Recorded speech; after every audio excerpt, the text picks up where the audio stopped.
Hello. बहुत दिन से वीडियो नहीं बनाई थी। आज सोचा वीडियो बना लूँ। आज 2 तारीख है। कल रिज़ल्ट आने वाला है एमपी इलेक्शन का। जो सिचुएशन थी सब निकल गई। सब ने सब कोशिश कर ली। रिज़ल्ट वाले अभी इंतज़ार ही करते रह गए।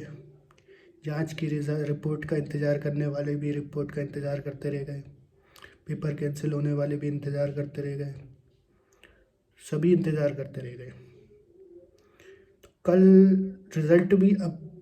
रिज़ल्ट का भी ऐसा है कि 100% कोई नहीं बोल सकता किसकी सरकार बनेगी। दो पार्टी में ही कंपटीशन है, बीजेपी और कांग्रेस।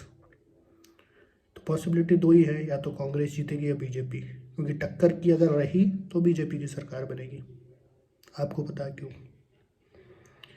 तो अब किसकी सरकार बनने से स्टूडेंट्स को किस किसकी सरकार में क्या फ़ायदे हो सकते हैं? फ़ायदे दोनों में।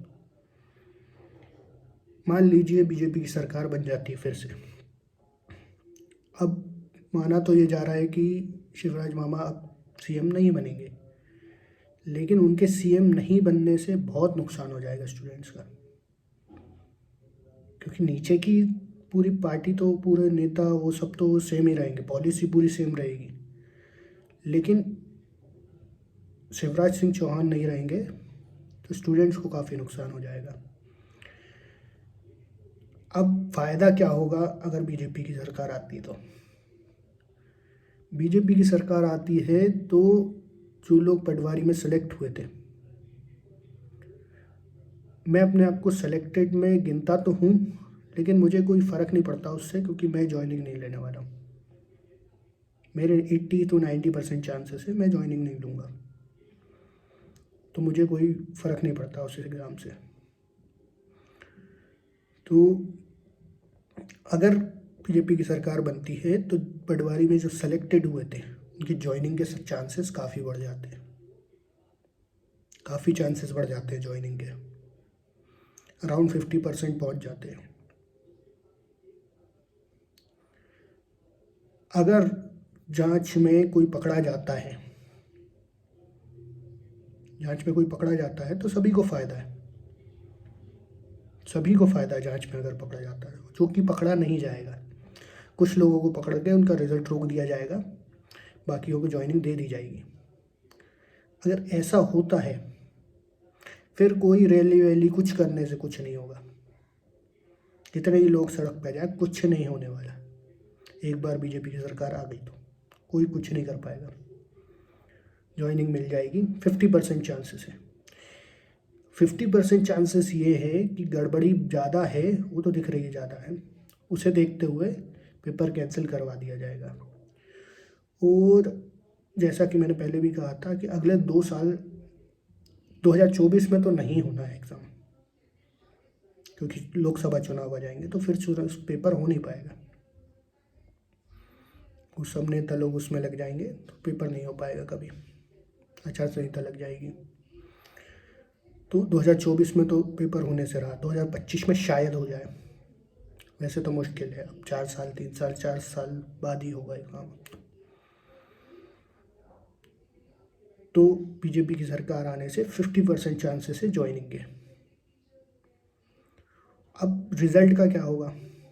रिज़ल्ट का जो जेल प्रहरी और वन रक्षक और कांस्टेबल के एग्ज़ाम्स के ग्रुप 4 के रुके हुए हैं, उनका क्या हुआ? अरे वो एक्साइज वाले बच गए। पटवारी से पहले एक्साइज कांस्टेबल का हुआ था, वो वाले बच गए हैं, क्योंकि उसमें भी बहुत बड़े पैमाने पे गड़बड़ी हुई है। उसकी टॉप 10 की लिस्ट उठा के देख लीजिए आप, पता चल जाएगा उसमें कितनी गड़बड़ी हुई है। वो उनको ज्वाइनिंग शायद मिल चुकी है, ज्वाइनिंग लेटर तो मिल गया है, ज्वाइनिंग का पता नहीं मुझे। तो वो लोग तो बच गए, लेकिन कांग्रेस गवर्नमेंट आएगी तो वो भी नहीं बचेंगे। तो बीजेपी की गवर्नमेंट आने से 50% चांसेस है कि ज्वाइनिंग मिल जाएगी। 50% चांसेस ये हैं कि पेपर कैंसिल करके, और जो रिज़ल्ट का इंतज़ार कर रहे हैं वो ना करें। रिज़ल्ट कभी नहीं आएगा, जितना कि मुझे मेरा मानना था तब से, जब से एग्ज़ाम हुआ था तभी से मैंने बोला था कि रिज़ल्ट नहीं आएगा, इंतज़ार मत करो। अब रिज़ल्ट नहीं आएगा अगली बार, अब आएगा तो जनवरी में आएगा, वो भी बड़ी आराम से आएगा। ऐसा नहीं होगा कि एकदम से रिज़ल्ट निकाल देंगे, पहले पटवारी का मामला शांत हो जाएगा, उसके बाद ही रिज़ल्ट आएगा। जो लोग सोच रहे हैं पहले आ जाएगा, उसका नहीं आएगा, क्योंकि उसमें बहुत बड़े पैमाने पे गड़बड़ी है, उसमें भी उससे बड़े बड़े पैमाने पे गड़बड़ी है, जितनी पटवारी में हुई थी उसी लेवल की गड़बड़ी है। तो वो उसका उम्मीद करने वाले जिनके अच्छे नंबर आए थे, मत करो उम्मीद। यहाँ पटवारी सेलेक्टेड को नहीं मिल रही है ज्वाइनिंग, सेलेक्ट हो चुके हैं, तो आपके तो अच्छे ही नंबर आए हैं, अब तो भी रिजल्ट ही नहीं आया आपका, तो अब तो उम्मीद बिल्कुल ना करें। अब क्या होगा अगर कांग्रेस की गवर्नमेंट बनती है, कि बहुत नैरेटिव चलाया गया था कि कांग्रेस की गवर्नमेंट, बदलाव, मामा जी को हटाना, ये और वो। मैं उन चीज़ों में विश्वास नहीं करता। वोटिंग टक्कर की हो गई, मामा जी ने खेल कर दिया लाडली बहना योजना से, हमारे घर वालों ने मामा जी को वोट दिया है लाडली बहना के चक्कर में, बिना सोचे समझे। केवल हमारे घर में एक नहीं दो को मिलते हैं फ़ायदा उसका। तो बीजेपी की अगर कांग्रेस की अगर सरकार आती है, तो मेरी मानिए तो सारे एग्ज़ाम कैंसिल हो जाएंगे, सारे। आई मीन एक्साइज कांस्टेबल तक को प्रॉब्लम हो जाएगी, जो सेलेक्ट हो चुके हैं, जिनकी नौकरी लग चुकी है, उनको भी प्रॉब्लम हो जाएगी। सारे एग्ज़ाम कैंसिल होंगे, सभी में गड़बड़ी है, सभी में गड़बड़ी है, सारे एग्ज़ाम कैंसिल हो जाएंगे। और अगर कांग्रेस की, तो सबसे बड़ा नुकसान तो जो पटवारी में सेलेक्ट हो गए हैं, जेन्युइन तरीके से हो गए हैं, उनको बड़ा नुकसान है कांग्रेस की गवर्नमेंट आने से। तो उन्होंने तो कांग्रेस को वोट नहीं दिया है, ये मान के चलिए, उन्होंने तो नहीं दिया है कांग्रेस को वोट, क्योंकि कांग्रेस पहले ही अपना रुख जता चुकी, सभी को कैंसिल करेंगे। कई नेता जो मिले भी थे बोल रहे थे पहली फाइल इनकी होगी, कुछ नहीं, राजनीति में सब चलता है, बड़े बड़े झूठ बोल के 10 साल से सरकार चल रही है सेंट्रल में, तो कुछ भी हो सकता है राजनीति में। तो उम्मीद किसी से मत रखिए।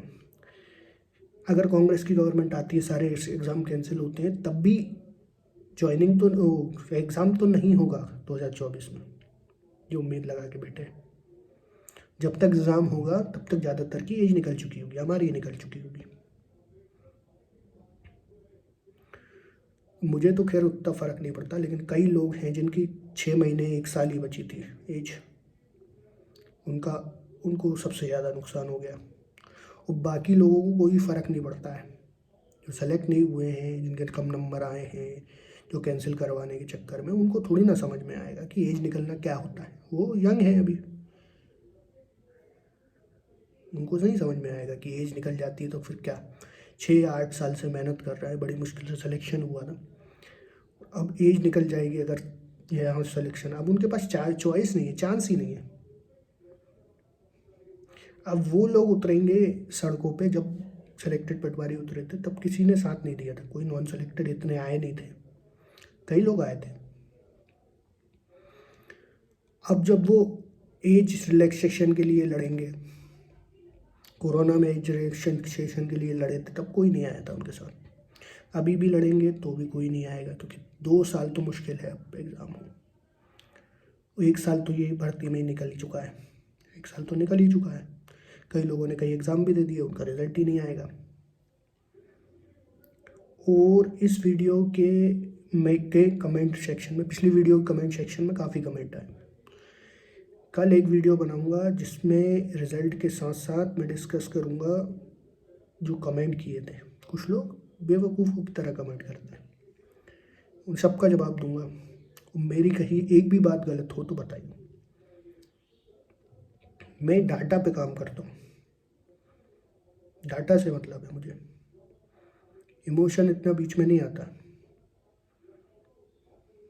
कल वीडियो बनाऊंगा, फिर काफ़ी दिन वीडियो नहीं आएगी, क्योंकि मेरा एग्ज़ाम आने वाला है यूजीसी नेट का। तो उसमें भी अभी मेरी तैयारी उतनी अच्छी तो नहीं हो पाई है पर्सनल रीजंस के कारण, लेकिन फिर भी मेरे को उम्मीद है तो 60 70% के अराउंड तैयारी मेरी है, क्योंकि 50% से ऊपर तो मेरे बिना पढ़े आ गए थे, मतलब बिना रिवाइज करे। और वो बिना पढ़े वाली जो कमेंट थे कि बिना पढ़े आपका सिलेक्शन कैसे हो गया ये और वो, उसके लिए भी मैं कल वीडियो बनाऊंगा। कल तो नहीं बना पाऊंगा, परसों बनाऊंगा शायद। कि बिना पढ़े का मतलब क्या है? बिना पढ़े का मतलब ये नहीं कि मैं अनपढ़ हूँ, अनपढ़ का सिलेक्शन हो गया। मेरा बैकग्राउंड आप देखोगे तो आप समझ जाओगे कि कैसे हो सकता है मेरा सिलेक्शन। ठीक है, तो कल रिज़ल्ट के बाद देखते हैं वीडियो क्या होता है। और कोई भी सवाल हो मेरे बारे में है, अगर ज़्यादा पर्सनल नहीं होगा तो मैं बताऊंगा बिल्कुल। मुझे किसी से कोई फ़र्क नहीं पड़ता मेरे को।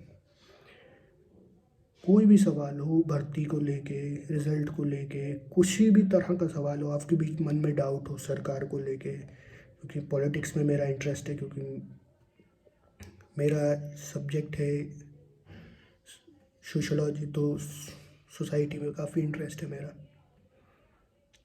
पॉलिटिक्स में भी काफ़ी इंटरेस्ट है, इतना नहीं कि पर्सनली इन्वॉल्व हूँ मैं, लेकिन उसकी स्टडी करना मेरे को इंटरेस्ट है। तो कोई भी सवाल हो वीडियो में नीचे डालिए। जो यहाँ तक देख रहा है इसका मतलब वो सीरियस है कैंडिडेट।